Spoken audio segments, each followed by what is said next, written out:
Welcome to episode 22 of the Tri-State Hockey Podcast presented by Novig. I'm your host, Jonny Lazarus, joined by my good friends as always, longtime NHL reporter Arthur Staple and Stanley Cup champion Mike Rupp. We're sorry we missed you guys on Friday due to some travel and scheduling. It was my fault. I'll take blame. I'll take responsibility. Something that, I think maybe Ranger players need to do more of.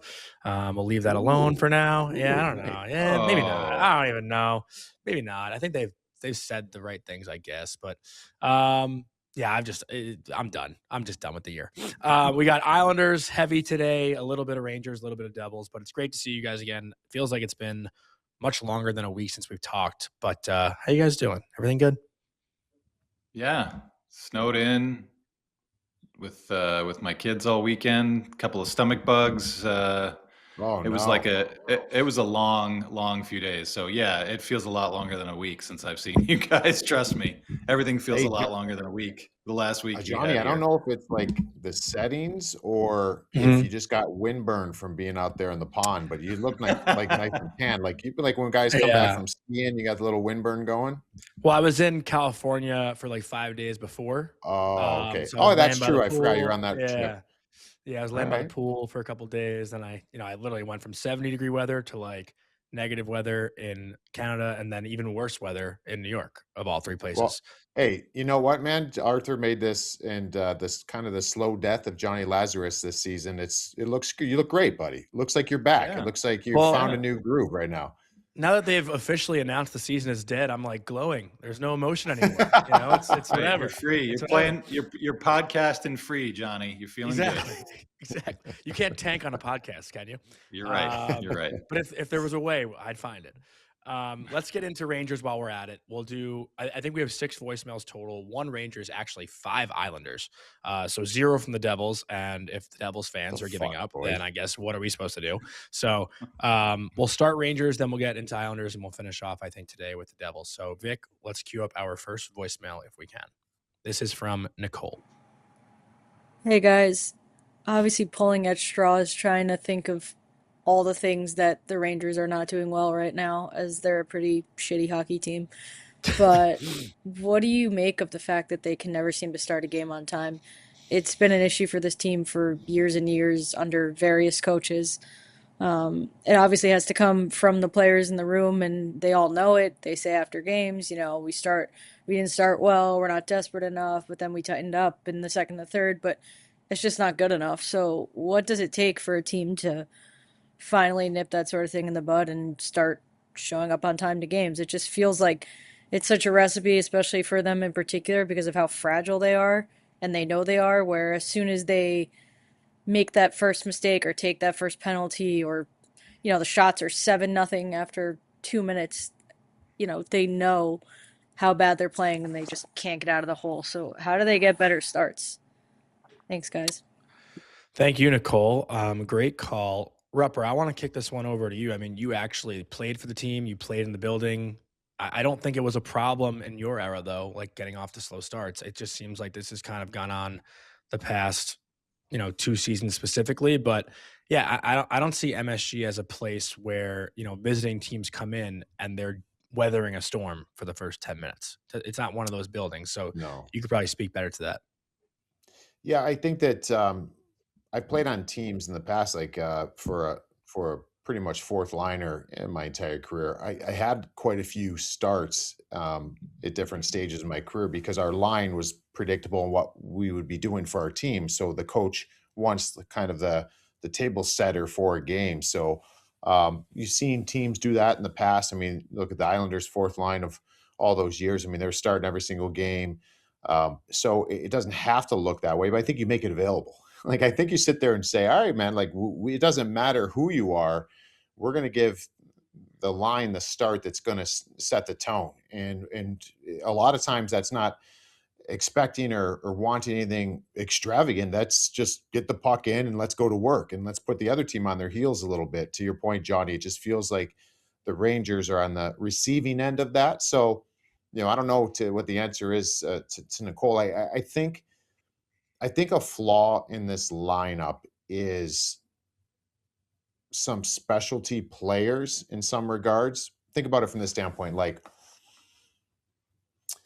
On the Olympic team, you've got Vinny Trocheck, JT Miller, who are going to be serving as specialty players at the Olympics. I think they were pretty much solely on that team because they kill penalties, and they kind of lack that on Team USA. Some top end penalty killing personnel, but on the New York Rangers, they're not just specialized in that. Like, they have to drive offense. They're playing with at different times an Artemi Panarin. So you need someone that's going to have the job and the role of going out there and understanding, like, this first shift has to look like this. And a lot of teams, sometimes you have that as like a third line, maybe even a fourth line. So yeah, I think it's about being simple in those situations.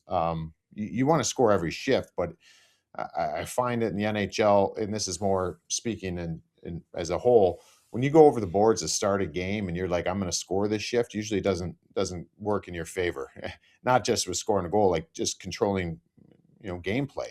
You got to start tilting the ice. So yeah, I think it's finding the personnel to do that, having players understand their roles in those situations. I think the Rangers lack that. I think a lot of teams do. And but you're right. It's you see the team come out. I mean, Johnny said it all year long. Like, MSG should be a place that's intimidating to come to, and you get the crowd behind the New York Rangers, and it's difficult to get some momentum back for the opponent, and that just simply doesn't happen.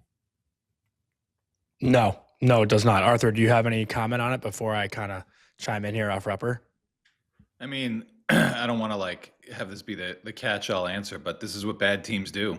They play bad at the end of games. They play bad at the beginning of games. They play bad at the end of periods. They play bad at the start of periods. Like, they're a bad team. They've admitted that they're a bad team to the whole world. So I guess that part is not surprising, especially in the last month or so, when I think the players have probably realized that this season is lost. And I think that, when you're starting guys, whether it's a Panarin or a Schneider, or guys that might, or a Trocheck, guys that might be on the trade block, they're human beings. The motivation to come out and play and start the game the right way and play a charged full 60 minutes is hard to dig on. It sounds stupid to say it because they weren't doing it before, which is how they got in this situation. But I think once you raise the white flag, it can be that much harder, especially for a veteran who doesn't know if they're going to be part of the solution or get shipped out somewhere else. So there is that. And I think once you get that reputation, and I do think, and I'm sure Rupper can say this too, as a visiting player going into the Garden, guys love going to the Garden. Guys love going in there and playing well. It's still one of the big stages in the NHL. So you've got a home team that's not feeling quite as motivated as you'd like them to be, and a visiting team that's feeling super motivated, especially knowing there could be 2 easy points on the board here if they put this team down, quick and early. So it's a bad combination of factors, I think, for the Rangers right now.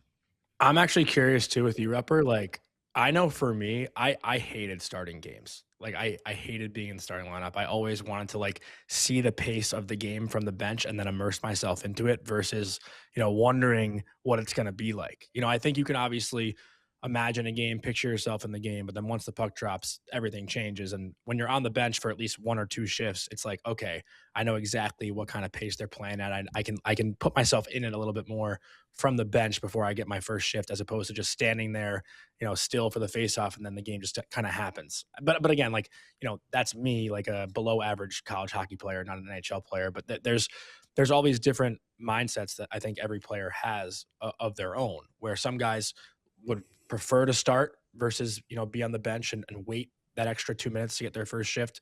And I know there are other guys who, wow, my face is really red. And then there are other guys who, would prefer to be on the bench like me. Which one were you?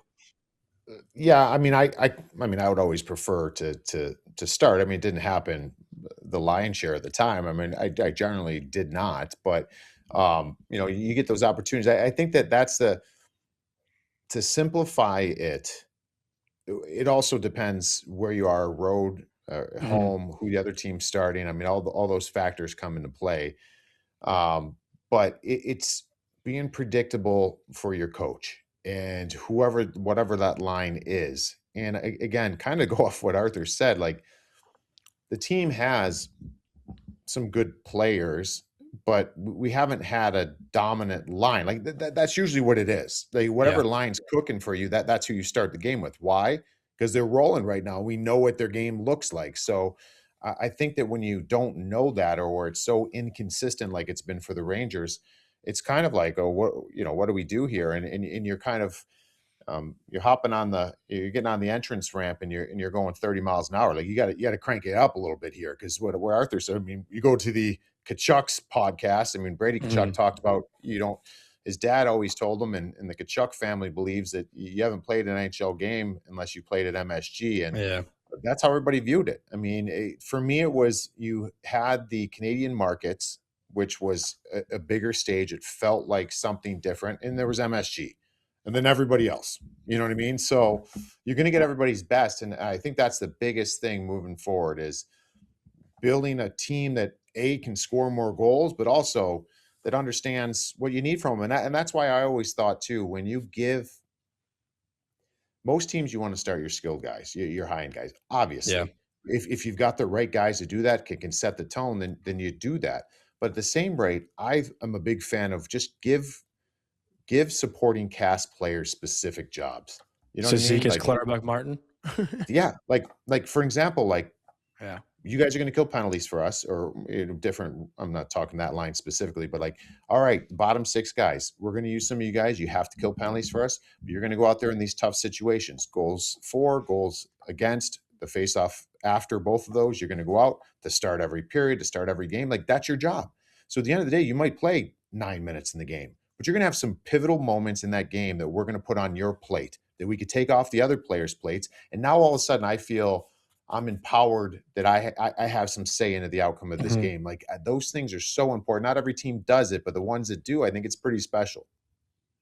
I think this might be a stupid comment, but there is some merit to it. I mean, at this point of the season, do you kind of give the fans what they want? Like there's one player that brings energy to the building every night. It's 73. Just start him for the first 15 seconds. Let him throw a hit and get off. Like, I mean, the Ranger fans, again, I'm one of them. I can't cheer because I'm in the press box, but like start of a game, there is not really a let's go Rangers. There's not really a buzz in the building. Granted, the season is, basically done, but I feel like it's not really like that until playoff time. Like even in the regular season, the early parts of a game at MSG don't have the buzz of other buildings. And maybe that's because people are rolling in from the clubs and stuff still.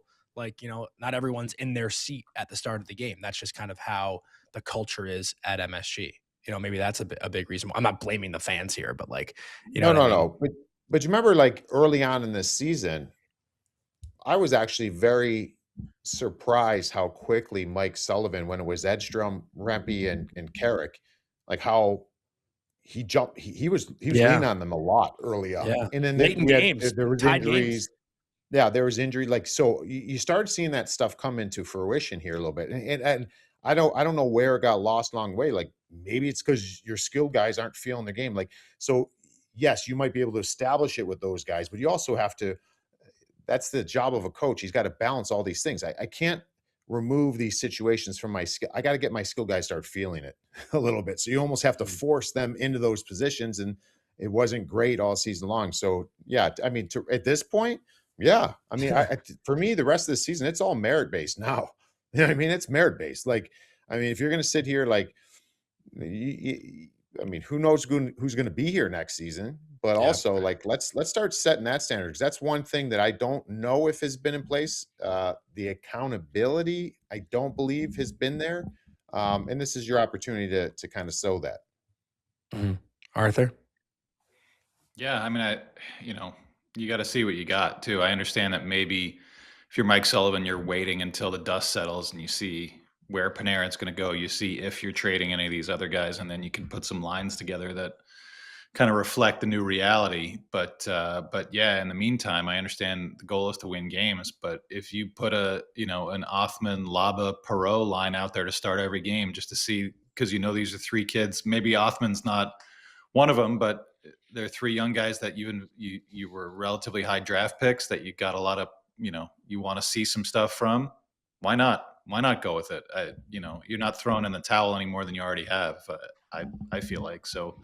See what you got, or like you said, I think that Carrick, that fourth line was doing such good work, and Edstrom now 2 years in a row with pretty major injuries. Rempe had the major injury.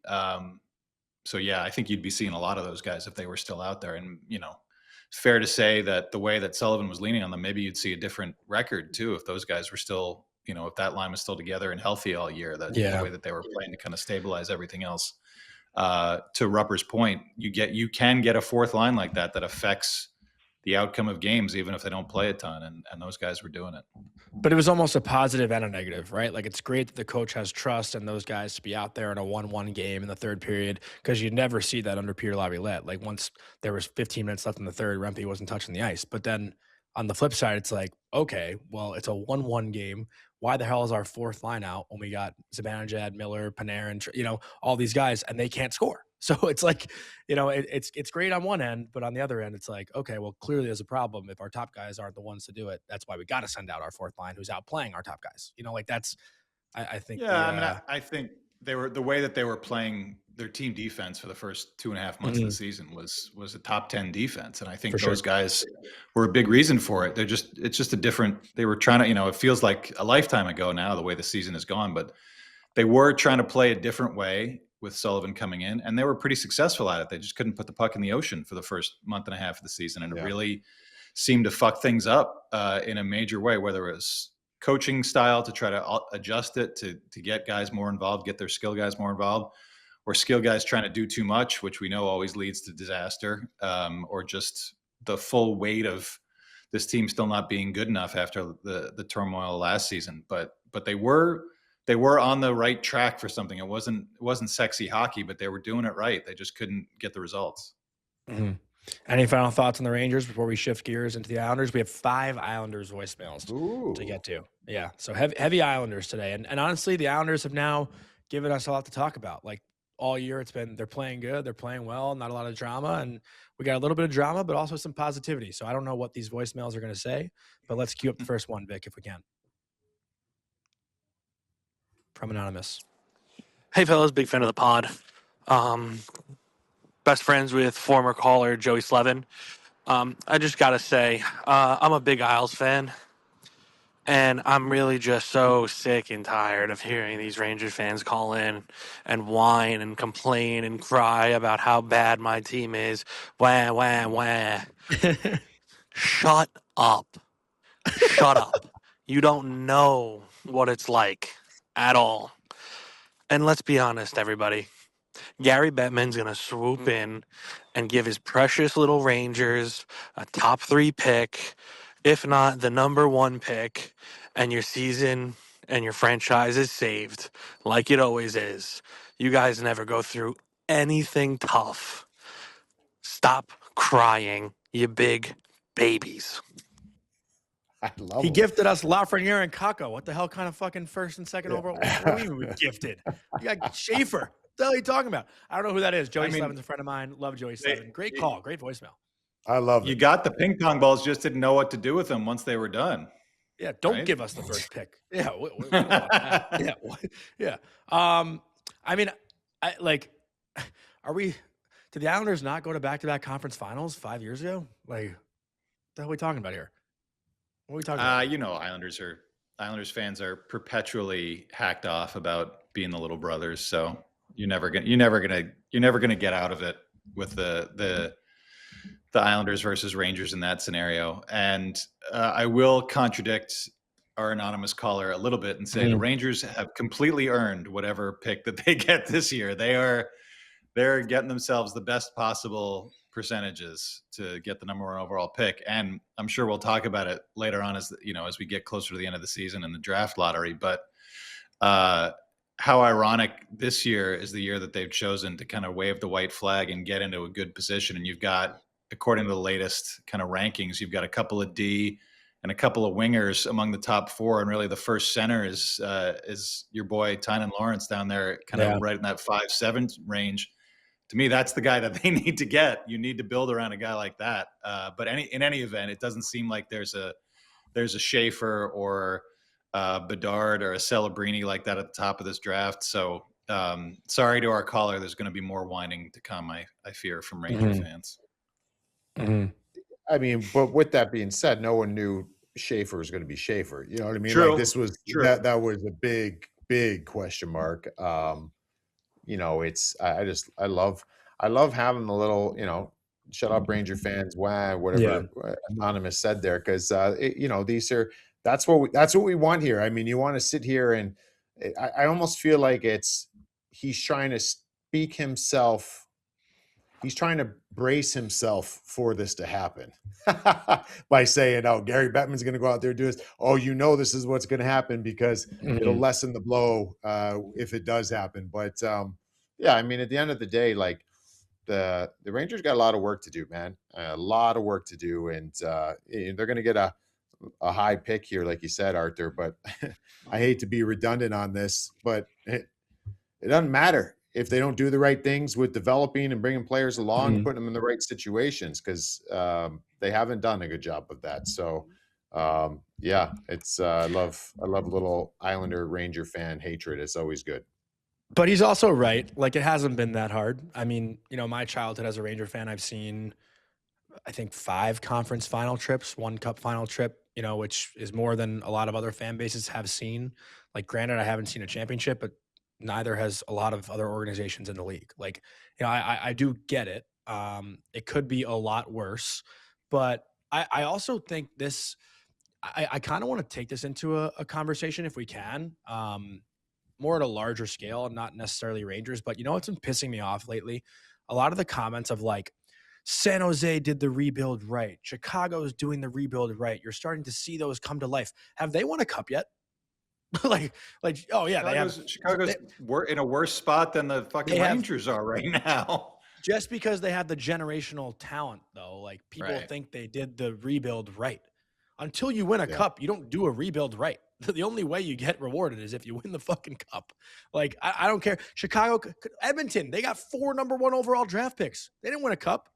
You know what I mean? Like, you can do it the right way, but it doesn't guarantee you a victory. So if we're going to sit here and like applaud the organizations that tore it down to the shreds and got Celebrini and got Bedard, and, you know, the Islanders didn't necessarily tear it down to the shreds, but they got Schaefer. Like, until those teams win a cup, I don't care what the rebuild says. Like, that's just been pissing me off lately. I don't know if you guys feel the same way, but I think everyone's so quick to hand out the awards and the trophies to the organizations that have torn it down to get these, you know, talented guys who are otherworld talents, but they haven't won.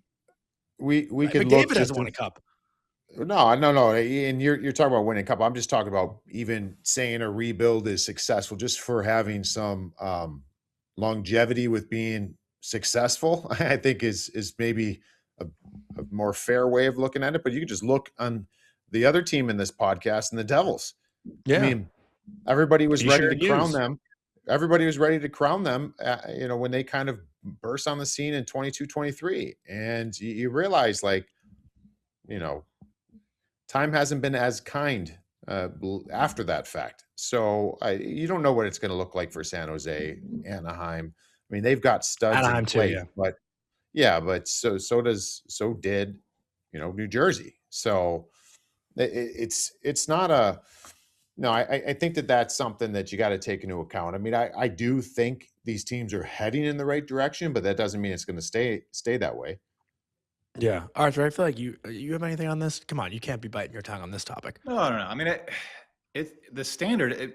This is the reason that Chris Drury's letter says retool instead of rebuild. It's why everybody tries to avoid using the word rebuild, because it sucks to go through one. And you're pointing out all these teams. Yes. What Bedard was doing before he got hurt was amazing. Frank Nazar is a really talented player. They got some other good guys there. Celebrini, absolutely, the Sharks make the playoffs. He's very much in the conversation for the Hart Trophy. You know, you love seeing these talented young guys, because it is a reward of a certain kind of approach that, whether you're a commentator or a writer or a fan, like there are lots of people in the hockey universe who are like, build internally, have young guys, bring them up the right way, be patient, yada, yada. You want to, it's validating a very strong perspective that we get a lot, especially in the social media era of you got to do it this way. Mm-hmm. But you're staring now at the Sabres, year 14 without the playoffs. They've tried a million of these different things. the teams that tear it all the way down. I mean, and I think it's why even teams that have kind of sucked for a decent amount of time here, like a St. Louis last year notwithstanding, it's why they don't do the big sell-off. You know, I know there's a call coming. We're going to talk about trades with the Carson Soucy trade between the Rangers and the Islanders, and we'll talk about what else the Islanders can do. You know, it's why Doug Armstrong is always not quite pulling the trigger on breaking that team up, because it's so hard to build it back up, and you can't declare anybody. You can't declare a rebuild over. I wouldn't go so far as a cup, but just make the playoffs and win a round. Like, where is that? Like, you can't say anything positive about the Hawks right now. They're terrible. They're sitting 30th in the league right now. They're toast. And I understand Bedard was hurt, but yeah, it doesn't make me quite as upset as it does you, Johnny, but it does make me smile to see when people kind of, you know, we love the highlights.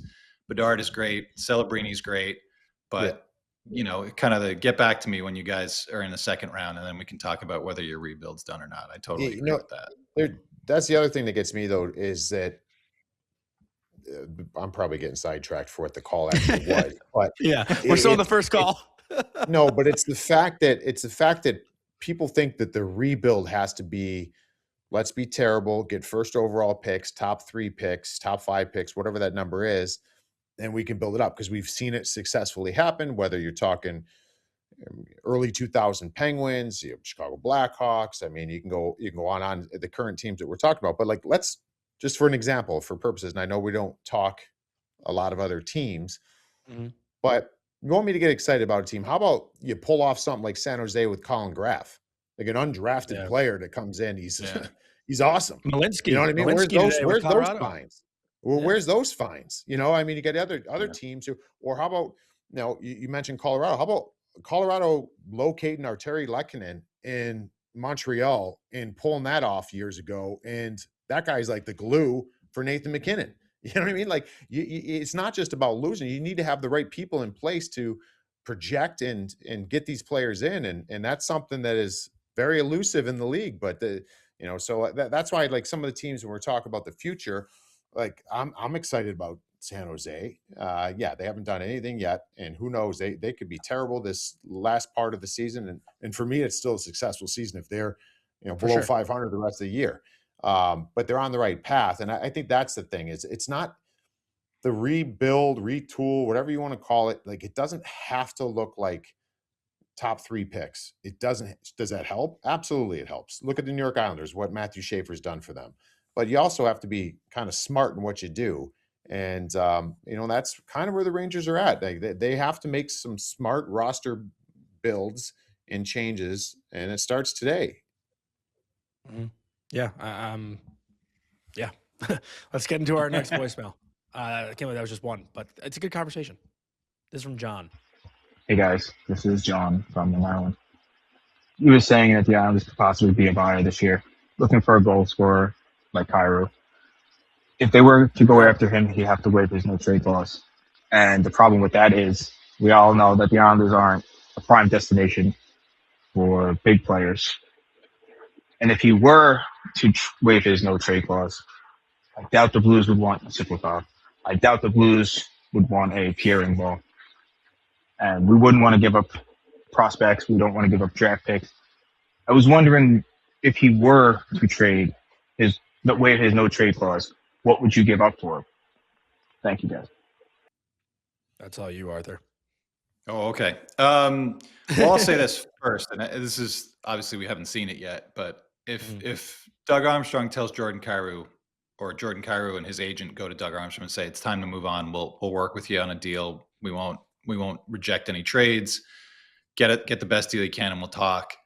I don't think the Islanders are off the table anymore with Matthew Schaefer. I think guys, especially younger guys like Kyrou, who are goal scorers, I think they want to play with Matthew Schaefer. I think that, increases the likelihood that you could complete a trade with a guy who might normally say, Long Island, no chance. I'm not going there, as most big name players have done over the last 40 plus years. So that's number one. Number two, no, I think we talked about it a little bit. I think it's going to take Cole Yzerman or an equivalent, one of your top 5 prospects. It's going to take Colorado's first round pick, which is not going to get higher than 29th or 30th in all likelihood. And it's probably going to take at least another piece, maybe another pick to get that done. So, that's a lot to give up, but it also, you're trading the hope that Cole Yzerman turns into a bona fide 30-goal scorer at this level and can play at the NHL level consistently. And you're still 2 to 3 years away from that.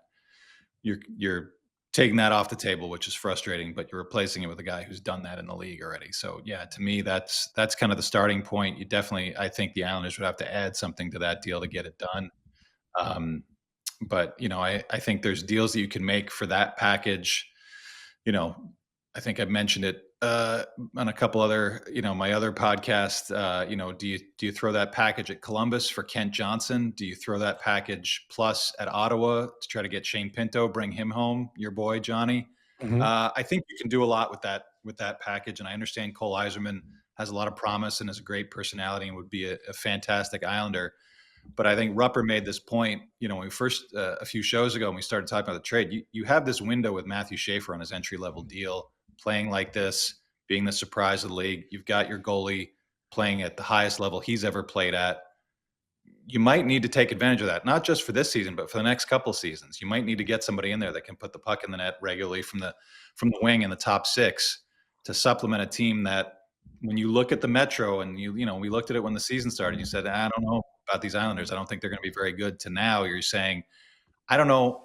They could stay in that top three in the Metro for a long time. The Rangers are turning the ship around slowly. Columbus is a little bit lost. We watched Philly last night against the Islanders put on a complete no-show with a chance to tie them in the standings, and they don't really look quite ready yet. I know Pittsburgh we're seeing a lot of good stuff from, but are we completely sold on them? There's a chance here for the Islanders to reestablish themselves from the Barry Trotz era in a different style of play. And I think it's not even a go for broke. It's not a gambling type trade. You're making a hockey trade, but you want to bring in somebody that's going to be a complementary part, a big part of what's growing here, because something is growing here. And if I could add to that, Rupper, I'd love to get your thoughts on it too, just because you're not from here and Arthur and I are from the area. But I wouldn't agree with the Islanders not being like a sexy destination for people to want to come. I mean, maybe granted this is the summer, but like I know a lot of players spend time here in the summers. Obviously that shoulder check showcase has blown up. It's been incredible out in Connecticut. They do a great job of bringing in players for that. I've seen the Hughes brothers, Zegras, McDavid was in the Hamptons this summer. Like all these guys are in the Hamptons in the summer. They love the U.S. Open. Like, guys are coming here for those kind of events. And now, and again, I'm not trying to like make this something it's not, but I think you're seeing more of the culture of the Islanders with Lou now gone. You're seeing, the On the Island show on YouTube. Like I've been watching that. I think it's a great job that the Islanders are producing themselves. You see, Rupper, you've talked about this, and Arthur, you've mentioned this too, like Matt Martin, Cal Clutterbuck, Dennis Seidenberg, Josh Bailey, all these guys, Thomas Hickey, who stick around and make Long Island their home when their career's done. I don't think it's really this like, and the new arena has a lot to do with that too. But I don't think Long Island is like this, I would never want to go play their market that I think John kind of insinuated. I could see players being attracted to it now with all these changes. 100%. I agree with that. It's definitely not what it used to be. And I smile like that because the management was in shambles. Everything. Islander fans know this, but it had nothing to do with geographic location. It had nothing to do with those things. It was a team that looked like it had no direction. So you've got those things in place, a beautiful arena, a stud on the back end for years to come. They got a lot of things going their way. So I think that I think a appealing thing is to get coached by Patrick Waugh. I mean, maybe it's not for everybody, but like I don't know, like that's something too. I mean, you listen to his passion, the way he does it. I mean, I think they got a lot of things going for him. I don't believe that is considered a team that is not a desirable location to go. So we'll see if they can capitalize on that. Next voicemail. Hey guys, it's Brett from Long Island again. I got a question about playing up and down to the level of your opponents. So I think it's more directed to Rupper and Johnny. Um, Ooh, what I've damn. noticed from the Islanders is that we've been able to beat some of the best teams in the league like pretty consistently. We've also lost to some of the worst teams in the league fairly consistently. So it feels like we're playing up to our opponents and then we're playing down to our opponents, the ones that are below us. And I'm wondering, like, what goes into being consistent from, I think, more of a mentality level that you go into every game believing that you can win, working hard, and trying to get that W versus maybe a night where you take the team for granted because you're playing, one of the lower teams in the league, and you kind of sleepwalk your way through and maybe give up a couple of points that you shouldn't. So I'm curious about some teams that you guys have played on and what you guys feel is the difference from a mentality standpoint of the different teams that you've been on and bringing that consistency on a night in, night out basis. I should not speak first here. So I don't know. I mean, I'm I gonna think go first, get a drink or something. Nobody wants my input on that. So good. Yeah, go after it, I think boys. Let's go. I think first and foremost, like the high end teams it's pretty obvious. Like you know what's at stake when you're playing an upper echelon team. So I think it's probably common sense that should give you or put you in the best spot to rise to the occasion. And I think that's a really positive thing, whatever team you are. I mean, even if you're a team that's a non-playoff team, if you can up the ante in those games, I think that shows your management something. I don't know on the other side, on the playing down to the opponent. I've certainly have felt it before. I don't know why. I mean, not going into games acting different. Like I never felt like our locker room in the NHL was less serious in those types of games. Now, was it a little bit different than going against the best team? Yeah, but everybody else was as well. So, yeah, I don't really know. Yeah, I always found, if this makes any sense, down the stretch, the last 25 games of the regular season, when you're trying to get positioning in the playoffs or make the playoffs, and you're playing against teams they're done, those are so difficult to play against because they're doing unorthodox things. They're kind of, we talk about the no pressure, but they're not playing structured hockey. But over the course of 82 games, I mean, it's hard to say that with the Islanders because Islanders don't play a ton of structured hockey either. So, you know what I mean? Like I can't really put a finger on why that is. I guess the positive is that I would say is lean into that they up it when you're going into Colorado and you get a big win, or you're going to play against certain teams. Like not every team can do that. I think that shows you got something. Well, I think in that sense too, it's like you're trying to prove something too, right? Yeah. I think for me, like again, speaking at a much lower level of hockey, like I was on a dominant team in the North American League that, we thought we were going to crush everybody. And we just kind of went into my team, we finished at the top of the league that year, and we just thought every game was going to be fine for us. But the teams you see more of, like the divisional rivals and whatnot, those games you always get up a little bit extra for because those games are harder because your opponent is way more familiar with you. Like you're not going to catch them by surprise. And I think in college, like, I played on pretty shitty teams in college. Like I was at UMass before they got good. And then I went to Mercyhurst and we had a really bad, couple years.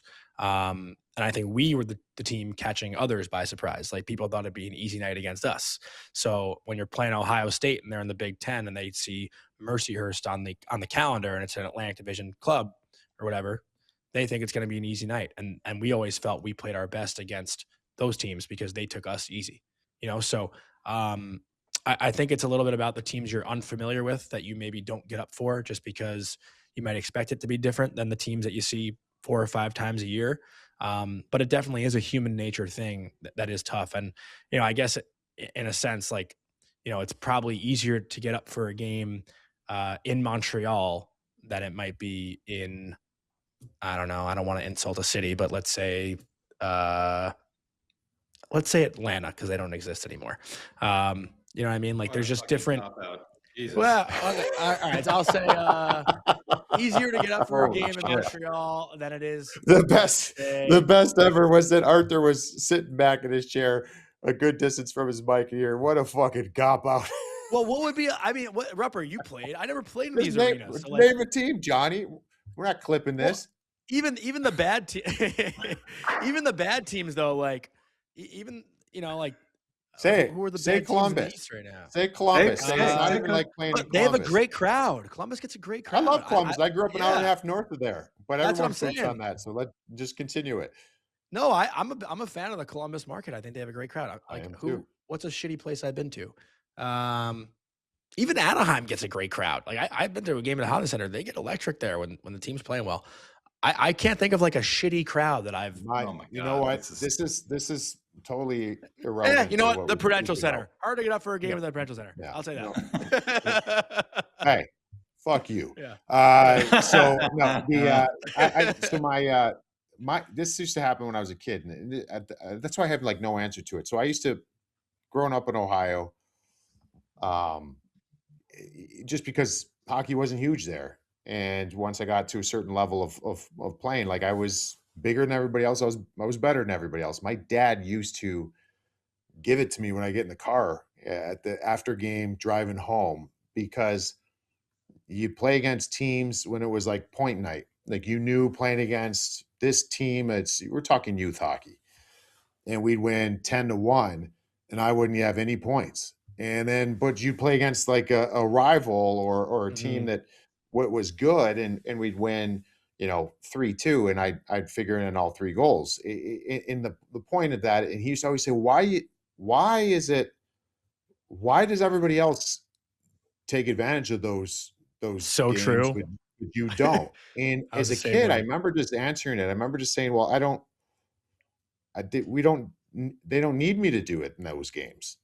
And I'm not trying to make a parallel here, but like there's human nature in this that's just like when you go into a game like that, when you're playing against a Colorado team this year, where you feel like we all have to be at our best. And then when you're going in a game where you're against Vancouver, and you're not telling yourself that. You're not telling yourself, I don't need to be at my best. You're not telling yourself that I can coast in this game, but you're not telling yourself and reinforcing that you need to be at your best. You understand what I'm saying? So there's still, you're not taking them even lightly. You're just not treating it as you did the big games. That's the only thing I can kind of, wrap my mind around, because it's been something since I was a kid. I was never able to put my finger on it. But it's also true. Like going into Carolina is not the same as going into Vancouver. If you're the Islanders, like it's not the same. It's not. Like I think anyone would agree with that. But like it's so funny, Rupper, to your point. Like I got my dad sitting up here because I'm at my parents' place, and I think he'd agree. Like I played much better down 5-0 than up 5-0. If we were up 5-0, I was like, oh, la di da di da di da. Yeah. And we were down 5-0. I'm fucking pissed off, and I'm trying to do something. My dad always gave me shit for that too. So I love that you were the same way. All right, Arthur, since our caller didn't care about your opinion, I don't know. Do you want to say anything to that, Arthur? Next voicemail. Let's move on. No, I hate when people say that when I do the show at Colby and everyone's like, Colby, you played. Like, I'm like, what the fuck? I played. But yeah, let's go to our next voicemail. Hey guys, love the pod. I want to talk about Tony DeAngelo. Feel free to fact check me, but I'm pretty sure the Isles organization has paid Rick DiPietro more money since the Tony DeAngelo signing than Tony DeAngelo. The guy has 40 points in 80-some games. We're throwing him into the second pairing. I don't think he should be there, but nonetheless, he's doing it for $1 million. What do you guys think? Do we trade him? Do we re-sign him? What does that re-sign look like? I think this was a home run by Lou. Would love to hear your thoughts. Thanks. Can I jump in on this one? Let's do it, Rupper. Because Tony DeAngelo, if you look at where he's been and you date it back to when he was in Carolina loses Dougie Hamilton to the Devils for $9 million. They turn around and, for the circumstances of Tony DeAngelo trying to put his career back on path, signs for $1 million. So an $8 million swing, and he basically, their power play and offensively didn't skip a beat. And that's the thing with Tony that you get with him there's times where he's is and always has been hot-headed. He's going to have bad penalties, bad moments. He's going to not be great defensively. But I think when you find a guy that can do things offensively that he can do, he's like the poor man's whomever you want to name. I'd like to see them, I don't think you're going to get a ton for Tony. I'd like to see, he's a serviceable guy, and I don't know what his appetite would be as far as moving forward. But if it's a role like this, like, why not? You know what I'm saying? Like that's the stuff that he could bring. He brings an offensive element to the game. Who is the guy, Johnny? I don't know. Maybe even before you were old enough. You were watching hockey, but maybe you know who I'm talking about. Arthur, who is what was that guy's name? He was like a power play specialist. He was in like Tampa. He was in Montreal. Defenseman. He was like Marc-Andre Bergeron. Yeah, was that it? I think that was he was him. an Islander too, the lefty defenseman. Yeah. He was an Islander too, yeah. Wow, good pull, Arthur. Yeah, great job. You know what's so funny? I was thinking, I knew it was wrong, but I was thinking that the name Bergeron was coming to my head. I'm like, I know it's not Bergeron. Yes. So he was incredible. Offensively, he was a specialty guy, a power play guy, and he went around. I mean, I think he was in Edmonton. I mean, he bounced around a lot, but he always gave like bursts. So if you get in a moment, like, we've seen it with the Islanders. Like, there's times where Tony needs to run the power play. Like, he just needs to do it. And he's capable of doing it. And he also can, play bottom pair minutes. And, it's probably going to be times even where he's not going to be in the lineup, when you get to that spot. So I think there's a lot of value in Tony. I think there always has been, because he's kind of like that specialty player. I mean, the way that they've used him since he got here, last year they were kind of hit hard by injuries. Pulock was out, Mayfield was out. So they didn't have too many righties. He came in basically off the street after he terminated his contract in Russia, and Lou said, "Yeah, we'll bring you in. No promises." And then he's playing 26 a night. It probably was a little too much last year, and that team obviously wasn't a particularly good team. But I think when I talked to him, kind of a couple weeks after he got here, he was like, he was home in South Jersey. He was ready to start coaching high school or coach youth hockey.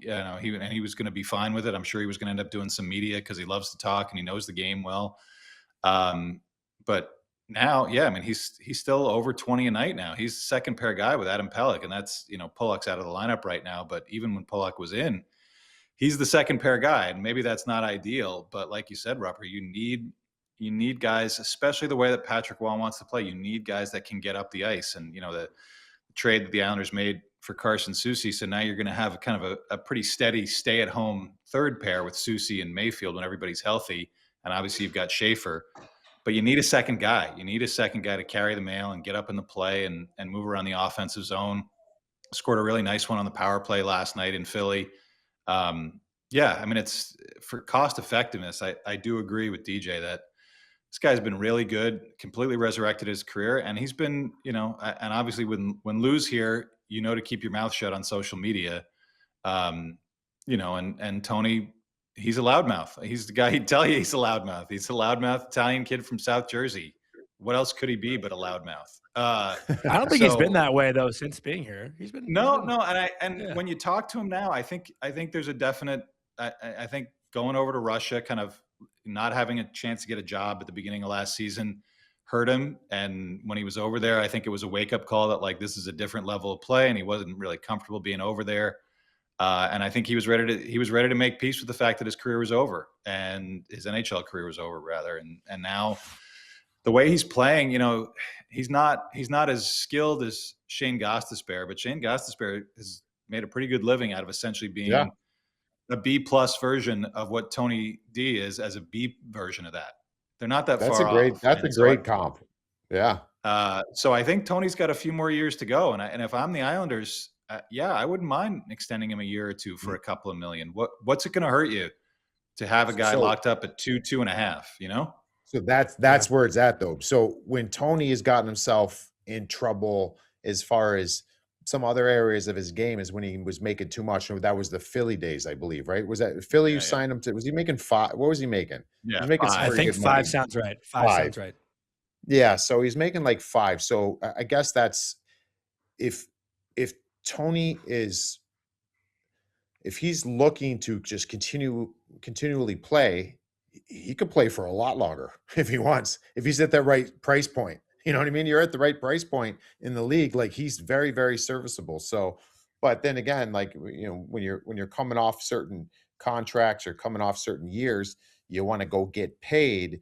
And that's just like a cautionary tale, I think, for all players out there, is that's fine. But then if you go and get that payday, it actually may shorten the years that you're playing. So I think Tony's in that sweet spot right now where, yes, he should get paid more than where he's at. But if he keeps it pretty conservative as far as where his number's at, I think he could play for a long time. And I will say too, like, I had my preconceived notions about him, obviously, just from history and things that you read. I never met Tony until like 2 years ago. We interviewed him, and then I've gotten to see him a few times around the rinks, since, and talking to like teammates and other guys who I'm friends with who know him. Like, all of his teammates fucking love him. Like, from everything I've heard, like, he is one of the most well-liked guys in most rooms he's in. And I know that's not the narrative that's out there about him, but like, from everyone I've talked to, like, nobody really says a bad thing about the guy. And, I was one who, when I was younger, in my 20s, I was like, oh, fuck Tony DeAngelo. You know what I mean? Like, cause that's just what you read and what you believe. But as you get older and you mature, like, you give people a chance, obviously, when you meet them. And he's totally shifted my opinion just from meeting him. So that's something I feel like I should say as well, just from people who maybe haven't had the chance to meet him or don't know him or just kind of go with what they read 5 or 6 years ago. Like, he is a very, very nice guy, at least in my opinion. But yeah, we got a couple more voicemails here. We don't have a ton of time. I know we're short on time today, so Devils fans, we do apologize for today, but no voicemails from you. So No, they didn't give us any calls. Yeah, Devils fans, you guys got to wear this one. Well, I don't know where it's at. No, I was all pumped today to come talk about the third line, and none of you guys called in. Lenny, you're making me look bad in front of my boys here, guys. Even the Rangers got one. All right, we got, I think, 2 more Islander voicemails. So let's close it out with those. From Steve. Hey, fellas. My name is Steve. I live in Highland Park, Illinois, by way of Nassau County. My question or comment is really about I can't help but notice Mitch Marner makes his return to Toronto this evening. And I know this is always the part where the Islanders fan is supposed to shout and whine about how the Toronto media treats Islanders fans when John Tavares comes back and how they will talk about it. None of that when Mitch Marner returns. I think my comment is just advice or space that I have as a wise Islanders fan to the Toronto fans, which is sometimes marriages end. They are for the better. Everything that's happened since Tavares left, and it's not his fault for this, but the Islander organization is much more solid. They have a new arena. They've gone through years of Lou and Barry and Patrick Waugh and Matthew Darche and have a much more solid organizational foundation, a much higher floor.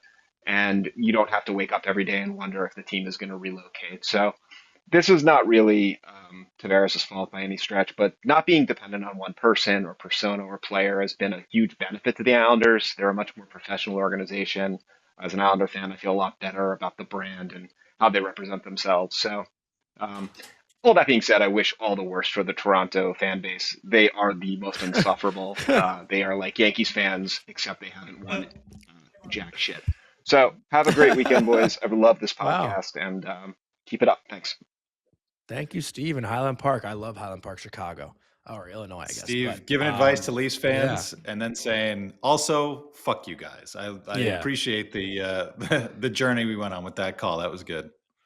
Was there an actual question? No, I think he was saying that, like, as far as the Marner situation goes, and obviously he called before that game, and really the response for Marner in Toronto was not that harsh. They did boo him a little bit. They cheered him during the retrospective, and then they were silent because their team sucked. And I think that's the interesting point that Steve is making, that kind of unintentionally with Toronto, is that, like, the Islanders are in a better place. They were almost instantly in a better place because they had such a good start to that first season without John, even though when he came back, it was bedlam and they kind of let out all of their feelings in that one game. and it was incredible.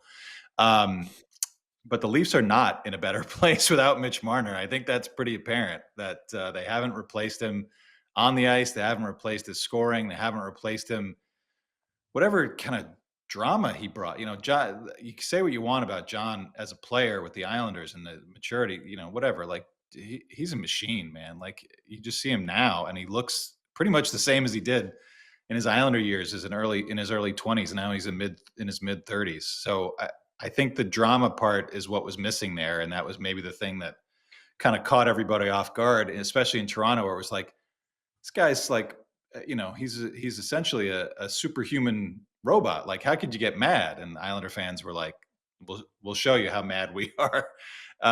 And they've shown it ever since, and it's fucking great. Like we've talked about this before. It's the gift that keeps on giving. And I think what Steve was trying to say too was about how the Toronto media reacted to that game back in 2018 or 2019, whatever it was, that it was that a lot of people felt like it was over the top and whatever. And, this is a fan base that littered the ice with beers the last game at the Coliseum. I don't know what the expectations were with them, but they're a passionate fan base, just like the Leafs fan base is. I just don't know if the passionate part of the Leafs fan base was on hand last weekend to boo the shit out of Mitch Marner like they should have.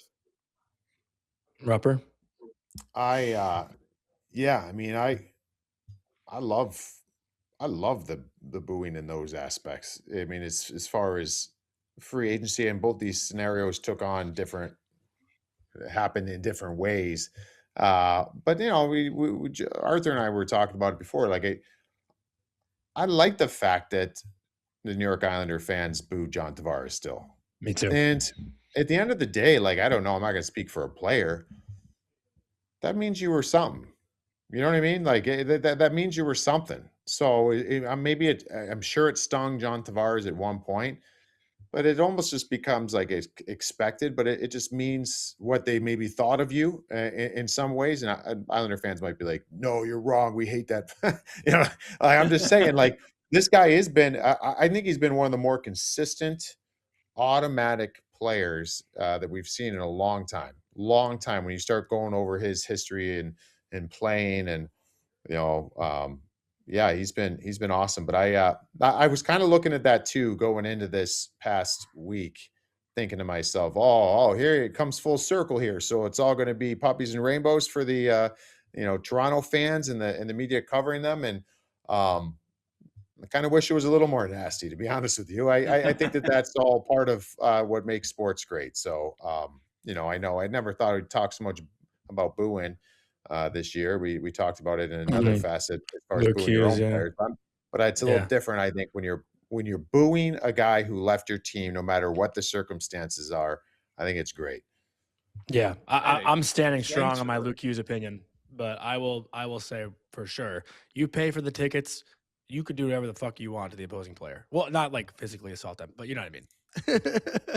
We were saying before the show, Johnny, I love it that the Flames fans boo Adam Fox. That's a deep dive. Mm-hmm. I like that. He loves it too. I don't know.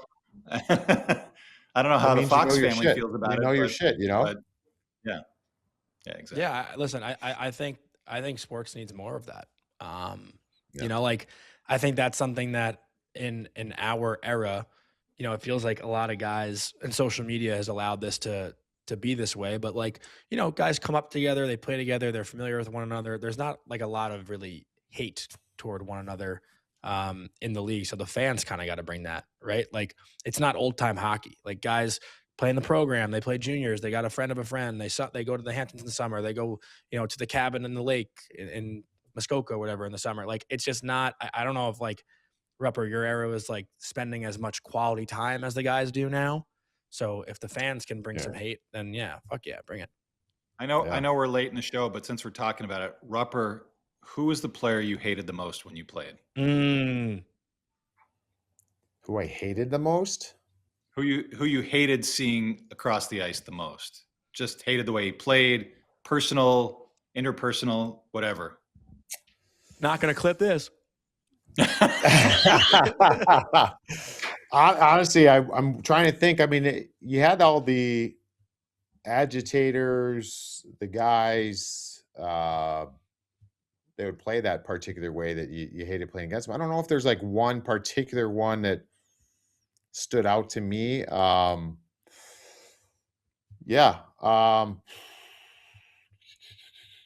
What a fucking cop out. I know.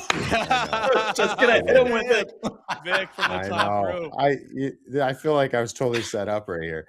Yeah, I don't know. I mean, I think Sean Avery would certainly be up there, but it wasn't like above and beyond other guys who played that role. You know what I mean? Like Steve Ott. I wanted to kill Steve Ott. Those guys, those two in particular, are really good at what they did. So I think that's probably, I'd probably say both those guys, because I had a little bit of a history with both those guys back in the OHL too. So it's like I've been around those guys for a long time. So it's like you've seen it since you were like teenagers. And so, yeah, probably those two. But I felt the same way. I wanted to rip Max Lapierre's head off. I had pretty bad thoughts of what I wanted to do to that guy. So it didn't stop with one or two guys. Arthur, as a fan, did you have one? Like when you were younger, did you have one when you were a fan? It's funny. I was a Ranger fan. We got to go around the table here now. Yeah. You're right. Well, I was a Ranger fan when I was a kid. And I was just getting started at a college. I was probably still in college when the Dale Hunter, Pierre Turgeon incident happened. Yeah. And I thought that in my formative years, that was the dirtiest play I'd ever seen. When I was a kid, I was at a Ranger Flyer game, and Dave Brown cross-checked Thomas Sandstrom in the head. Looked like he almost separated his head from his body. It was like a 10 or 12 game suspension. And when I started covering the Rangers in the early 2000s, who's on their scouting staff but Dave Brown? And I don't know if you guys have ever met Brownie. I've met him. He is the gentlest, kindest human, like top 5 across professionally, personally. You've almost never met a nicer person. And it was one of those. He was a Flyer. I was already in my late 20s. Yeah, I was in my late 20s. And so you're kind of like, all right, I've put that fan stuff to bed. I've been a reporter for a long time. But you see him and you kind of have that like, oh man, I remember hating the shit out of this guy. And you just sit down and like talking hockey, talking life, like hearing about his family. And I'm just like, well, don't I feel stupid now? So that was one of the ones that I remember the most, that I hated Dave Brown. And I'm sure I told him that at some point, and he was kind of like, yeah, you're not the only one I've heard that from. But it was funny that he was not only working for the Rangers, but just a sweetheart of a guy, and a guy who I always, over the years, have loved seeing and talking to, because he knows his shit. And I think he also knows his place in the world from those crazy old days in the 80s playing hockey. Oh, yeah, here it is. Here you Excellent go. work, Vic. Yeah. Oh, yeah, that was a bad one. That was a bad one. Hey, I don't mean to disparage Dave Brown and bring up bad memories. The one thing I take from that, the Ranger players got in there, though. That was a different time. The Ranger players got in there quick. To the face. Yeah. Oh, I would hope so. All right. Well, that was a good tangent. I like that. Yeah. That was fun. I kind of want to give mine, actually, if I'm allowed. Sorry, we forgot. We left you out, Johnny. Mine might surprise. Mine was actually Crosby and Malkin. I fucking hated both of them. Hated them because the Rangers were playing the Penguins. It felt like almost every year in the playoffs. Sid in his early years had the, complaining to the refs thing about him. Malkin would always like cross-check guys behind the play. Like I couldn't stand those two. And the first time I met Sid, I was like, should I tell him I hated him? But he was too nice of a guy. Like he's just such a nice guy. Like as soon as I started talking to him, and as soon as he just made me feel like so welcoming to him, I never said anything because he's just like literally the nicest guy in the world. But like 13-year-old me couldn't stand Crosby and Malkin. Couldn't stand it. And Rupper, that must make you laugh as teammates of theirs, right? Like I'm sure they're the best, but like, yeah, I hated the Penguins. I could see why though. Anything. Yeah, I hated the Penguins. The best thing ever. I think I might have told this story on the show. My first, or one of my, I think I went to the Game 1 Devils Rangers at the Rock in 2008. That was my first playoff game. But that same year, the Rangers played the Penguins in the second round. It was my first playoff game at MSG. And there was a guy in a scuba outfit going around the inner alley, like the alley inside the bowl at MSG, with a sign that said "Nice dive, Sydney 8.7," and it was like the cool, like that to me was like playoff hockey. Like I was 12 years old. Like this is the coolest thing ever. Like this one guy just going around the whole MSG Bowl like with this sign and everyone just going nuts. Like it was awesome. Like that shit is, you don't really see that, I feel like, anymore. You know, that stuff's awesome. But I guess we'll end it on that note. So Devils fans, hopefully we get some voicemails for Friday. Obviously, Islanders and Rangers have a home and home Wednesday and Thursday, so we'll have a lot to talk about with that. We will give the Devils some love on Friday, I promise. Maybe we'll start with that.